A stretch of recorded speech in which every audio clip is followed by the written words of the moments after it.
नमस्कार विद्यार्थी मित्रांनो, डबल ओ अकॅडमीच्या या यूट्यूब चॅनलवर आपल्या सर्वांचं पुन्हा एकदा सहर्ष स्वागत.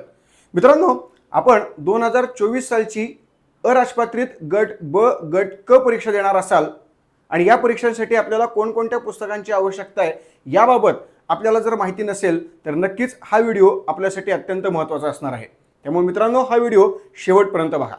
बाजारामध्ये वेगवेगळ्या प्रकारची पुस्तकं आहेत, वेगवेगळ्या विषयांची, वेगवेगळ्या लेखकांची पुस्तकं आहेत. पण नेमकं यातलं कोणतं पुस्तक आहे की जे पुस्तक मला परीक्षेमध्ये मार्क देणार आहे, जे पुस्तक मला पोस्ट देणार आहे, याच पुस्तकांची यादी आज मी तुम्हाला शेअर करणार आहे. मित्रांनो, त्यामुळे हा व्हिडिओ शेवटपर्यंत पहा आणि त्यातनं जी पुस्तकं महत्त्वाची आहेत, जी पुस्तकं आपल्याला आपल्या परीक्षेच्या अभ्यासक्रमासाठी अत्यंत महत्त्वाची आहेत आणि पोस्ट देणारी आहेत, ती पुस्तकं या माध्यमातून मी तुम्हाला सांगणार आहे. शिवाय प्रत्येक विषयांचा अभ्यास करताना सुरुवात कुठल्या पुस्तकांपासून आणि त्यानंतर शेवट कुठल्या पुस्तकांपर्यंत हे यामध्ये सविस्तर आपल्याला कळणार आहे. आपल्याला वेगवेगळ्या प्रकारची स्टेट बोर्डची पुस्तकं असतात. यामध्ये कोणकोणत्या पुस्तकांचा वापर आपण करायचा जेणेकरून त्याचा फायदा आपल्याला परीक्षेला डायरेक्टली होतो, याही बाबतची माहिती या माध्यमातून आपल्याला कळणार आहे. त्यामुळे लक्षात घ्या, वेळ न दवडता आपण याचा अभ्यास करू आणि तुम्ही याबाबतची संपूर्ण माहिती शेवटपर्यंत पहा. सो बघा मित्रांनो, अराजपत्रित जी परीक्षा आहे आपली, जी ग्रुप ब आणि ग्रुप क या नावाने ओळखली जाते, याच परीक्षांच्या पूर्व आणि मुख्य परीक्षांसाठी आवश्यक असणारी पुस्तकं. साधारण जर आपण बघितलं मित्रांनो, या पूर्व आणि मुख्य परीक्षांमध्ये जे एकूण विषय आहेत ते विषय एकूण आहेत 7. हे आपण आपल्या मागच्याच व्हिडिओमध्ये बघितलेलं होतं.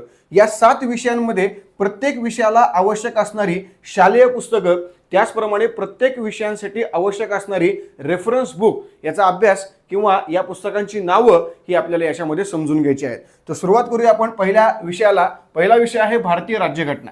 लक्षात घ्या मित्रांनो, भारतीय राज्यघटना साधारणपणे आपण जर विचार करायला गेलो तर 12 ते 15 या मार्कांसाठी असणारा हा आपला एक महत्त्वाचा विषय आहे. साधारणतः 12 ते 15 प्रश्न हे आपल्याला पूर्वला असतात आणि 12 ते 15 प्रश्न हेच आपल्याला मुख्याला असतात. फक्त मार्कांचं कॉन्ट्रीब्युशन हे पूर्वमध्ये 12 ते 15 एवढंच आहे, पण मुख्यमध्ये जर आपण गेलो तर ते 24 ते 30 या दरम्यान आपल्याला पाहायला मिळतं. त्यामुळे लक्षात घ्या, 12 ते 15 मार्क आणि या 15 मार्कांसाठी आपल्याला काय करायचं आहे, आपल्याला 7वी ते 12वी या स्टेट बोर्डचा अभ्यास करायचा आहे. लक्षात घ्या, याच्यामध्ये आपल्याला 7वी ते 8वी हे जे आहे ते आहे नागरिक शास्त्र. काय आहे? नागरिक शास्त्र. त्याच पद्धतीने 8वी 9वी ते 12वी हे आहे राज्यशास्त्र. त्यामुळे लक्षात घ्या, आपल्याकडे जे शालेय ज्ञानावरची पुस्तकं आहेत, या पुस्तकांमध्ये 7वी आणि 8वी नागरिकशास्त्र म्हणून आपल्याला अभ्यासायचे आहे. त्याचप्रमाणे राज्यशास्त्र हे 9वी आणि 12वी 9वी ते 12वी हे पुस्तक आपल्याला अभ्यासायचे. जेणेकरून या बेसिक पुस्तकांचा जर आपण अभ्यास केला तर आपल्याला ॲक्च्युअल राज्यशास्त्रातल्या बेसिक संकल्पना क्लिअर होतात, की ज्या संकल्पना तुम्हाला 100% माहिती आहेत, या आधारावरती त्याच्या पुढची माहिती ही खालच्या पुस्तकामध्ये दिलेली असते. त्यामुळे लक्षात घ्या, काही बेसिक माहिती जी या पुस्तकात दिलेली नाहीये, ती माहिती ऑलरेडी तुम्हाला या स्टेट बोर्डमध्ये तुम्ही शिकलेला आहात असं ग्राह्य धरलं जातं. पण ती माहिती आता आपल्या लक्षात आहे का? तर बिलकुल नाहीये. मग ती माहिती थोडीशी त्याची उजळणी व्हावी, ती लक्षात यावी, यासाठी तुम्हाला या स्टेट बोर्डचा वापर करायचा आहे. आणि कधीही लक्षात ठेवा मित्रांनो, तुम्हाला तुमचा अभ्यास सुरू करताना आधी स्टेट बोर्ड यांनीच श्री गणेशा करायचा आहे, दुसऱ्या कुठल्याही पुस्तकांनी श्री गणेशा करायचा नाहीये. म्हणून लक्षात घ्या, स्टेट बोर्डची इयत्ता 7वी आणि 8वीची नागरिकशास्त्राची पुस्तकं आणि 9वी ते 12वी राज्यशास्त्राची पुस्तकं. त्यानंतर अत्यंत महत्त्वाचं पुस्तक एम लक्ष्मीकांत. अर्थात हे पुस्तक आता के सागर पब्लिकेशननी काय केलेलं आहे, आपल्याकडे मराठीमध्ये उपलब्ध करून दिलेलं आहे. त्यामुळे मित्रांनो, आपल्यासाठी अत्यंत महत्त्वाची गोष्ट आहे के सागर पब्लिकेशनचं हे मराठीतलं एम लक्ष्मीकांत पुस्तक. तुम्ही म्हणाल की सर, एम लक्ष्मीकांत खूपच मोठं होतंय, आपण एक काम करूया ना सर, आपण कोळंबे सरांचं पुस्तक वापरूया. अरे मित्रांनो, एम लक्ष्मीकांत हे मेन पुस्तक आहे. याच्या आधारावरती कोळंबे सरांनी पुस्तक तयार केलेलं जर असेल तर आपल्याला एकच काम करायचंय, जे मेन आहे ते वापरायचे. मेन वापरल्यामुळे सगळ्या प्रकारच्या संकल्पना क्लिअर होतात आणि तुम्हाला परीक्षेत कुठलाही प्रश्न कशाही स्वरूपाने विचारला तरी उत्तर तुमचं बरोबर येतं.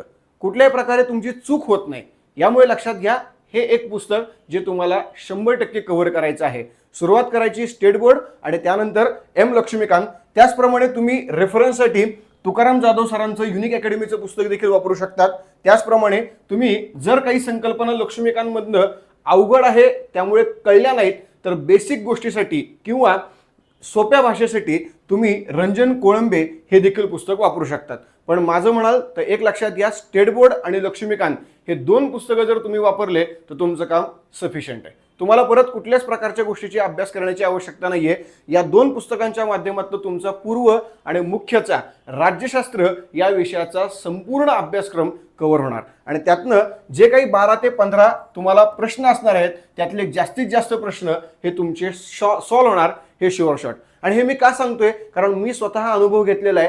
जर मी स्वतः अनुभव घेतलेला आहे आणि मला त्यात यश आलेले आहे तर नक्कीच मला ती गोष्ट तुमच्याबरोबर शेअर करायला अधिकार आहे आणि म्हणूनच मी तो करतोय। म्हणून मित्रांनो लक्षात घ्या, आपल्याला या पुस्तकांचा वापर करून राज्यशास्त्र या विषयाचा अभ्यास करायचा आहे।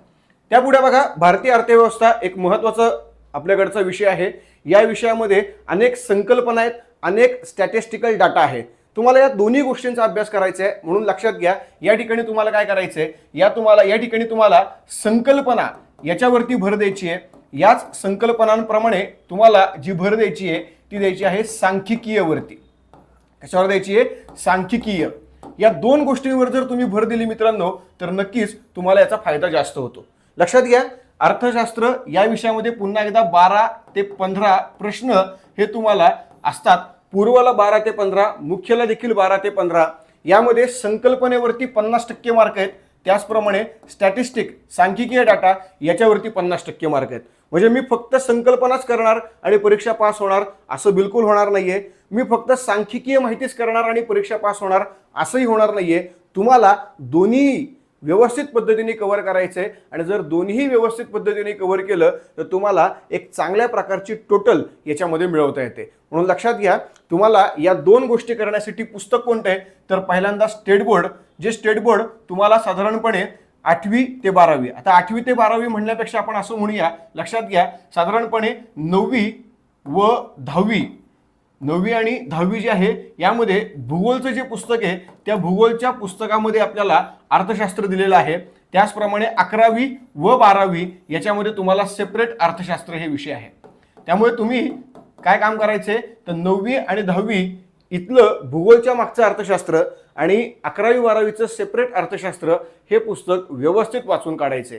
लक्षात घ्या मित्रांनो, तुम्हाला याचा 100% फायदा संकल्पनांसाठी होणार आहे। कारण काही बेसिक संकल्पना असतात की ज्या संकल्पना तुम्हाला शुअर शॉट माहिती आहेत असा विचार या मेन पुस्तकांमध्ये केलेला असतो आणि त्यामुळे लक्षात घ्या मित्रांनो, तुम्हाला या संकल्पना माहिती असणं आवश्यकच आहे आणि त्यासाठी या स्टेट बोर्डची आवश्यकता आहे। म्हणून लक्षात घ्या, 9वी व 10वी भूगोलच्या मागे असणारं अर्थशास्त्र आणि सेपरेट अर्थशास्त्र 11वी 12वी। त्याचप्रमाणे तुम्हाला रेफरन्स बुकसाठी रंजन कोळंबे आणि किरण देसले सरांचं दीपस्तंभ प्रकाशनचं भाग 1 आणि भाग 2 हे दोन्ही पुस्तकं काय करायचे आहेत, वापरायचे आहेत। म्हणून लक्षात घ्या, भारतीय अर्थव्यवस्था किंवा अर्थशास्त्र या विषयासाठी स्टेट बोर्ड, त्याचप्रमाणे कोळंबे सरांचं आणि किरण देसले सरांचं दीपस्तंभ भाग 1 आणि भाग 2 हे दोन्ही पुस्तकं तुम्हाला तुमच्या पूर्व आणि मुख्य परीक्षेसाठी अत्यंत उपयुक्त असणार आहेत। त्याचप्रमाणे लक्षात घ्या, तुम्हाला एक सांख्यिकीय माहिती ज्याला आपण स्टॅटिस्टिकल डाटा असं म्हणतो, सांख्यिकीय माहिती, ही माहिती देखील उपयुक्त असते आणि ही माहिती कशी असते, ही माहिती पूर्णपणे करंटवर अवलंबून असते। मग जर करंटवर डिपेंड असेल तर लक्षात घ्या, या माहितीसाठी तुम्हाला पीडीचा वापर करायचा आहे। आता पीडी म्हणजे काय तर लक्षात घ्या, पीडी याचा अर्थ प्रतियोगिता दर्पण, प्रतियोगिता दर्पण हे अत्यंत महत्त्वाचं असं मासिक आहे मित्रांनो, जे साधारणपणे 6 महिन्यांनी एकदा प्रकाशित होतं आणि या मासिकाचा वापर तुम्हाला स्टॅटिस्टिकल डाटासाठी करायचा आहे। पूर्णपणे गव्हर्नमेंटची व्यवस्थित आकडेवारी तुम्हाला यात दिलेली असती, गव्हर्नमेंटच्या माध्यमातून ही आकडेवारी दिलेली असते। त्यामुळे लक्षात घ्या, यातले पहिले जे 80 पेजेस आहेत, फर्स्ट 80 पेजेस, किती पेजेस, फर्स्ट 80 पेजेस, हे जे पेजेस आहेत हे पेजेस तुम्हाला अत्यंत महत्त्वाचे असणार आहेत आणि या पेजेसवरती तुम्हाला 100% स्टॅटिस्टिकल डाटा हा उपलब्ध असणार आहे।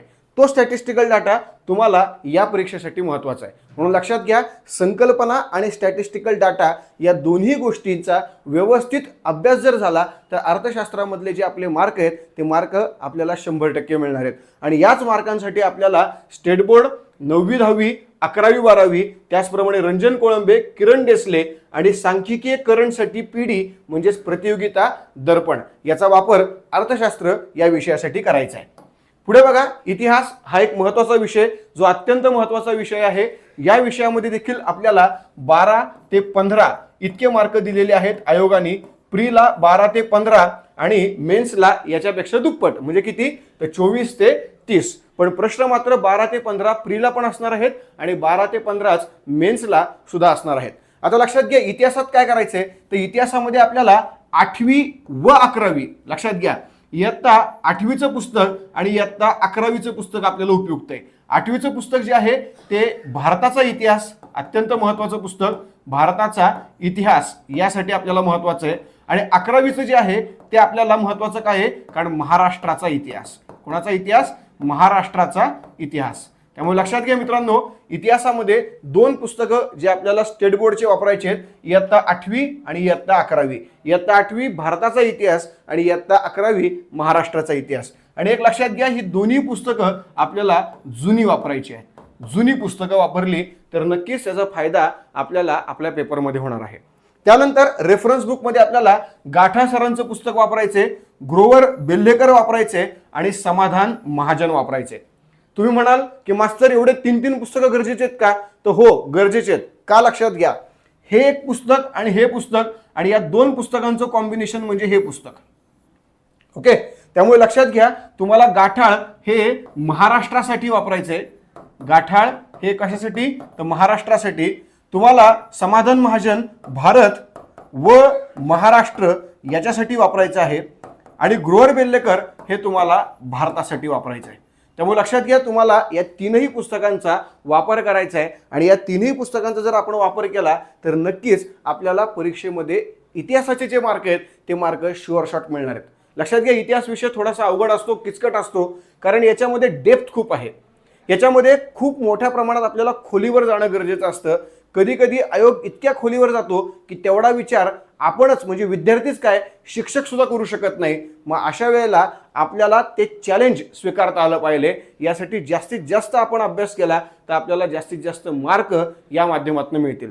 म्हणून लक्षात घ्या, 12 ते 15 मार्क आहेत आणि या मार्कांमधले जास्तीत जास्त मार्क मिळवायचे असतील तर आपल्याला कंपल्सरी या पुस्तकांचा वापर करणं गरजेचं आहे. जर आपण हा वापर केला तर नक्कीच आपल्याला हे मार्क मिळतील. त्यासाठी स्टेट बोर्ड आणि रेफरन्स बुक. त्यानंतर आपला जो पुढचा विषय आहे भूगोल. लक्षात घ्या, भूगोल पुन्हा एकदा 12 ते 15 मार्क किंवा प्रश्न. याच्यामध्ये आपल्याला काय करायचे, तर लक्षात घ्या, स्टेट बोर्ड.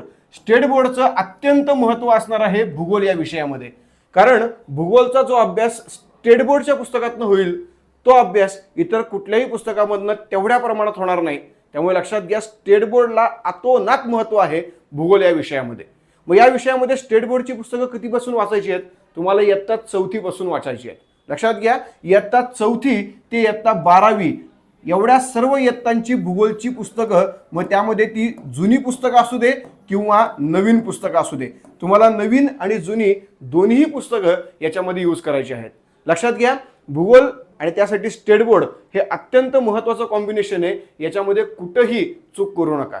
मी MPSC करतोय, मी कंबाईन करतोय, मी ग्रुप बी ग्रुप सीची अभ्यासाची परीक्षा करतोय, मग मी कुठल्याही प्रकारे स्टेट बोर्ड का वाचावं बरं, असा विचार मनात कुठल्याही प्रकारे आणू नका. कारण मित्रांनो, स्टेट बोर्डमधनं तुमचा जो अभ्यास क्लिअर होणार आहे तो अभ्यास इतर कुठल्याही रेफरन्स बुकमधनं क्लिअर होणार नाहीये. म्हणून लक्षात घ्या, स्टेट बोर्ड इयत्ता 4थी ते 12वी आपल्याला पूर्णपणे कव्हर करायचे. त्यानंतर तुम्हाला मेगा स्टेट महाराष्ट्र हे पुस्तक सौदी सरांचं वापरायचे.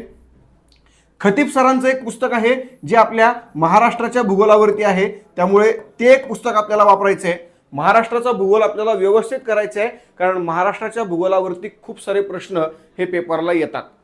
कारण शेवटी आपल्याला जे काही काम करायचे ते काम महाराष्ट्रात करायचं आहे, त्यामुळे महाराष्ट्राबद्दलची माहिती 100% आपल्याकडे असणं गरजेचं आहे. म्हणून लक्षात घ्या, सौदी सरांचं मेगा स्टेट महाराष्ट्र, खतीब सरांचं महाराष्ट्राचा भूगोल, त्याचबरोबर दीपस्तंभ प्रकाशनाचं जग, भारत आणि महाराष्ट्र हे 3ही पुस्तकं तुम्हाला उपयुक्त असणार आहेत. तुम्ही म्हणाल की अरे कंबाईनचा अभ्यास आहे, जगाचा विषय येतो का, तर हो येतो. जगामधला जो प्राकृतिक विभाग आहे, जगामध्ये जे हवामानशास्त्र आहे, जे आपल्याला जगामध्ये सापडणारं शिलावरण आहे, जे जगामध्ये सापडणारं सागरशास्त्र आहे, जगामध्ये सापडणारं जे वातावरण आहे, याचा अभ्यास पेपरला येतो. याच्यावरती अनेक प्रश्न आपल्याला प्रीला आणि मेन्सला येऊन गेलेले आहेत. म्हणून लक्षात घ्या, आपल्याला दीपस्तंभ पब्लिकेशनचं जग, भारत आणि महाराष्ट्र एकदम व्यवस्थित पद्धतीने दिलेले. का दिलेले? कारण याच्यामध्ये त्यांनी कलरफुल नकाशे दिलेले आहेत. त्यामुळे तुम्ही भूगोलचं एक पुस्तक घ्या, वेगळा नकाशाचं पुस्तक घ्या, दोघांचा एकत्रित अभ्यास करा, काही गरज नाहीये. तुम्हाला दीपस्तंभमध्ये वरती नदी आहे आणि ती नदी कुठल्या कुठल्या जिल्ह्यांमधनं, कुठल्या कुठल्या गावातनं वाहते, ह्याचं लगेच कलरफुल नकाशे दिलेले आहेत. त्यामुळे मित्रांनो काय होतं, तुमचा अभ्यास तिथल्या तिथं कव्हर होतो, क्लिअर होऊन जातो. म्हणून लक्षात घ्या मित्रांनो, तुम्हाला दीपस्तंभ 100% वापरायचा आहे भूगोल या विषयासाठी. त्यामुळे बघा, 4थी ते 12वीनी सुरुवात करायची आहे आणि दीपस्तंभ, जग, भारत आणि महाराष्ट्र यांनी तुम्हाला तो अभ्यास पूर्ण करायचा आहे, कव्हर करायचा आहे. तर या पद्धतीने भूगोलचे जे काही 12 ते 15 प्रश्न आहेत ते प्रश्न सॉल्व्ह करण्यासाठी ही पुस्तकं. त्यानंतर पुढचा विषय असणार आहे सामान्य विज्ञान. सामान्य विज्ञान एक महत्त्वाचा विषय आहे आणि याच विषयासाठी आपल्याला 8वी ते 10वीची जी स्टेट बोर्डची पुस्तकं आहेत ती आपल्यासाठी महत्त्वाची आहेत. आता तुमचं जर शिक्षण इंग्लिश मिडियममधनं झाले तर तुम्ही इंग्लिश मिडियममधनं पुस्तकं वाचा, मराठीतनं झालेले तुम्ही मराठीतली पुस्तकं वाचा, काही प्रॉब्लेम नाहीये. कारण पेपरमध्ये तुम्हाला इंग्लिशमध्ये पण प्रश्न आहे आणि पेपरमध्ये तुम्हाला मराठीत पण प्रश्न आहे. तुम्हाला ज्या भाषेत समजेल त्या भाषेमध्ये तुम्ही तो प्रश्न सोडवा. तुम्हाला उत्तर येण्याशी मतलब आहे, तुम्हाला भाषा हा महत्त्वाचा मुद्दा नाहीये. तुम्हाला कुठेही कंबाईन परीक्षेमध्ये लिहायचं नाहीये, फक्त टिकमार्क करायची आहे. त्यामुळे लक्षात घ्या, तुम्ही स्टेट बोर्ड मराठी किंवा इंग्रजी दोन्हीपैकी कुठल्याही माध्यमातून यूज करा, वापरा, पण हे वाचा. डायरेक्ट तुम्ही खालच्या पुस्तकांवर जाऊ नका, आधी हे वाचा. याच्यानंतर बेस्ट क्वालिटीचं पुस्तक कोणतं आहे तर भस्के सरांचं एकदम महत्त्वाचं पुस्तक आहे. याच्यामध्ये त्यांनी सर्व डाटा, सर्व कंटेंट हा तुम्हाला अवेलेबल करून दिलेला आहे. मागचे क्वेश्चन पेपर पण दिलेले आहेत, क्वेश्चन विचारण्याची पद्धत ती पण तुम्हाला दिलेली आहे. त्यामुळे मित्रांनो हे पुस्तक अत्यंत महत्त्वाचं आहे, म्हणून हे पुस्तक तुम्ही नक्कीच यूज करा. ज्ञानदीपचं एक पुस्तक यूज करा आणि लुसेंट करा. पण लक्षात घ्या, तुम्ही जर इंग्लिश मिडियममधले असाल तर लुसेंट उत्तम पुस्तक आहे, पण तुम्ही जर मराठी मिडियममधले असाल, तुम्हाला मराठीमधलं विज्ञान 100% क्लिअर आहे, तर लक्षात घ्या, तुम्ही भस्के सरांचं एक पुस्तक आणि स्टेट बोर्ड मराठी एवढं वाचलं तरी तुमचं काम झालेलं आहे. त्यामुळं या दोघांवरती मराठी मीडियमच्या मुलांनी पूर्णपणे कॉन्सन्ट्रेट करा. पण जर इंग्लिश मिडियममधले असाल तर तुम्हाला लुसेंटचं पुस्तक वापरणं आवश्यक असणार आहे. क्लिअर आहे? ह्या गोष्टी जर यूज केल्या तर विज्ञानातले जे मार्क आहेत, पुन्हा एकदा किती मार्क आहेत विज्ञानामध्ये? 12 ते 15. म्हणजेच 12 ते 15 प्रश्न आहेत, तर हे प्रश्न तुम्हाला 100% त्या ठिकाणी क्लिअर करता येणार आहेत. म्हणून लक्षात घ्या, सामान्य विज्ञान क्लिअर करण्यासाठी तुम्हाला या विषयांचा, या पुस्तकांचा वापर करणं गरजेचं असणार आहे. पुढे बघा, चालू घडामोडी एक अत्यंत महत्त्वाचा विषय आहे, ज्याच्यामध्ये राज्य, भारत आणि महाराष्ट्र या तीनही पातळ्यांवरचे वेगवेगळ्या चालू घडामोडींचे प्रश्न हे पेपरला येत असतात. ते तुम्हाला प्रीला पण आहेत, ते तुम्हाला मेन्सला पण आहेत. पुन्हा एकदा याचं वेटेज देखील सेम 12 ते 15 अशा पद्धतीने आपल्याला पाहायला मिळतं. याच्यामध्ये खूप साऱ्या व्हरायटी आहेत, खूप सगळ्या वेगवेगळ्या गोष्टी तुम्हाला वाचायच्या आहेत. याच्यामध्ये सुरुवात वृत्तपत्रांनी करायची आहे. वर्तमानपत्र हे तुम्हाला रोजच्या रोज वाचायचं आहे आणि याच्यामध्ये महाराष्ट्र टाइम्स, लोकसत्ता, त्याचप्रमाणे हिंदू आणि टाइम्स ऑफ इंडिया या पुस्तकांचा वापर करायचा आहे. लक्षात घ्या, सर्वच वृत्तपत्र सर्वच एकाच दिवशी वापरायची काहीच गरज नाहीये. तुम्ही कोणते तरी एक व्यवस्थित वाचा. यामध्ये लोकसत्ता वाचा, महाराष्ट्र टाइम्स वाचा, पण एक व्यवस्थित वाचा आणि त्यानंतरची जी माहिती आहे, जी या पेपरमध्ये महत्त्वाची आहे, त्या पेपरमध्ये महत्त्वाची आहे, असं आपण विद्यार्थ्यांबरोबर ज्यावेळेला डिस्कस करतो त्यावेळेला आपल्याला कळतं. मग जी माहिती इम्पॉर्टंट आहे विद्यार्थ्यांबरोबर डिस्कस करून आपल्याला कळती, ती माहिती त्या वृत्तपत्रातनं वाचून काढा, हिंदूमधनं किंवा टाइम्स ऑफ इंडियामधनं. म्हणून लक्षात घ्या, रोज एकच वृत्तपत्र वाचा, पण जी माहिती महत्त्वाची आहे ती माहिती त्या वृत्तपत्रातनं आठवड्यातनं एक दिवस वाचून काढा. जेणेकरून काय होईल, तुम्हाला सरसकट सगळ्या प्रकारचं नॉलेज ही त्यातनं उपलब्ध होईल. त्यानंतर तुम्हाला देवा जाधवर सरांचं एक चालू घडामोडीचं पुस्तक आहे, सिम्प्लिफाईड आहे, अभिनव आहे, लोकराज्य आहे, पृथ्वी परिक्रमा हे 2 अत्यंत महत्त्वाचे मासिक आहेत. त्याचप्रमाणे सकाळचं इयरबुक पण आहे. बघा, याच्यामध्ये तुम्ही वाटेल तेवढं वाचू शकतात आणि जेवढं वाचताल तेवढं कमी आहे. त्यामुळे याच्यामध्ये हेच वाचा असं नाही होणार, पण वृत्तपत्रामध्ये मात्र नक्कीच ही लाईन तुम्ही कॉन्सन्ट्रेटनी वाचा. या लाईनवरती पूर्णपणे तुम्ही लक्ष केंद्रित करा आणि खाली तुम्हाला जे आवडेल ते, पण त्यातही परिक्रमा आणि पृथ्वी हे दोन अत्यंत महत्त्वाचे मासिक, गव्हर्नमेंटचं म्हणून, महाराष्ट्र गव्हर्नमेंटचं म्हणून लोकराज्य हे महत्त्वाचं, आणि बाकी तुम्हाला जे आवडतं ते तुम्ही वाचा. पण नक्कीच या पुस्तकांचा, ज्याच्यावरती मी तुम्हाला बॉक्स केलेला आहे, त्या पुस्तकांचा वापर मात्र चालू घडामोडीला नक्की करा. कारण शेवटी मी नेहमी असं म्हणतो की चालू घडामोडी असं आहे की जुळलं तर जुळलं, लग्न होतं, आणि नाही जुळलं तर डायरेक्ट लफडं म्हणून घोषित होतं.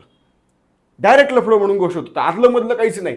त्यामुळे असं होतं ना बघा की अरे बाबा हे वाचले पण ह्याच्यावरती प्रश्नच नाही आला, आणि जे नाही वाचलं ना त्याच्यावरती प्रश्न आला. मग हे शेवटी पूर्णपणे काय आहे, तुमचं नशीब. ओके, पण पूर्णपणे नशिबावरती नाही सोडून द्यायचं, आपल्याला देखील काही ना काहीतरी घासायची आहे. म्हणून लक्षात घ्या, या पुस्तकांचा वापर करा. नक्कीच तुम्हाला चालू घडामोडीवरचे जे महत्त्वाचे प्रश्न आहेत ते प्रश्न सुटतील, जास्तीत जास्त मार्क हे त्यातनं तुम्हाला मिळतील. ओके, त्यानंतर मित्रांनो लक्षात घ्या, गणित बुद्धिमापन. आपण जर आपला नवीन अराजपत्रित परीक्षा जी सरकारने डिक्लेअर केलेली आहे त्याचा एक पॅटर्न सांगितला, तर या पॅटर्नमध्ये गणित हा एक वेगळा विषय दिलेला आहे आणि बुद्धिमापन हा एक वेगळा विषय दिलेला आहे. त्यामुळे आता आपल्याकडे जी सब्जेक्ट जे आहेत ते सब्जेक्ट जे पूर्वीच्या काळात 7 होते ते आता 8 झालेले आहेत. 7 चे 8 का झाले? कारण त्यांनी गणित वेगळा आणि बुद्धिमापन वेगळा असे दिलेले आहेत.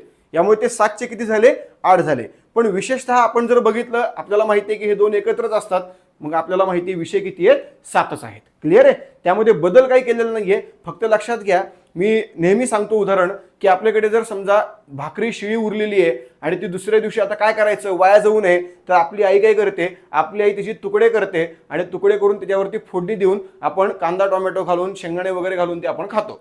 आता याला तुम्ही तुकडे म्हणा, म्हणजे भाकरीचे तुकडे म्हणा, पोळीचे तुकडे म्हणा, किंवा याला तुम्ही एक स्पेसिफिक नाव देऊ शकतात, पैंजण पोहे. बरोबर आहे? बघा, पदार्थ तोच आहे पण शब्द वेगळा आहे, आणि शब्दात बदल झाला की आपल्याला पदार्थाबद्दलची संकल्पना काहीतरी वेगळी वाटते. बरोबर ना? हा सगळा माइंडसेट आहे, दुसरं काहीच नाहीये. म्हणून बघा, इथं गणित आणि बुद्धिमापन दोन वेगळे नाहीच आहेत, एकच आहे. फक्त तो मांडताना आयोगाने यावेळेला दोन वेगळ्या स्वरूपात मांडलेला होता.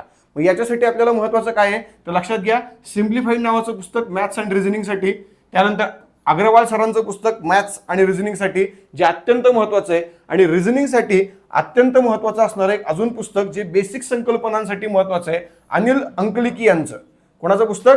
अनिल अंकलिकी. अत्यंत महत्त्वाचं पुस्तक आहे जे बेसिक संकल्पनेसाठी महत्त्वाचं आहे. कारण शेवटी बुद्धिमापन चाचणीमध्ये काय होतं की प्रत्येक संकल्पना क्लिअर असणं गरजेचं आहे. जर त्या संकल्पना क्लिअर असतील तर त्या प्रकारचे क्वेश्चन तुम्ही फ्रॅक्शन ऑफ मिनिटमध्ये सोडवतात, आणि फ्रॅक्शन ऑफ मिनिटमध्ये ते सॉल्व्ह करता यावेत यासाठी तुम्हाला त्या संकल्पना, आणि त्या संकल्पनांसाठी तुम्हाला अनिल अंकलिकी हे रिझनिंगसाठीचं अत्यंत महत्त्वाचं आणि बेसिक पुस्तक आहे. ठीक आहे, तर या पुस्तकांचा जर तुम्ही यूज केला तर नक्कीच तुम्ही येणारी जी 2024 सालची परीक्षा आहे ती परीक्षा पास होताल. मित्रांनो, याच 2024च्या अराजपत्रित ग्रुप बी, ग्रुप सी या परीक्षांसाठी अत्यंत महत्त्वाची अशी एक बॅच, ज्या बॅचचं नाव असणार आहे उज्ज्वल बॅच.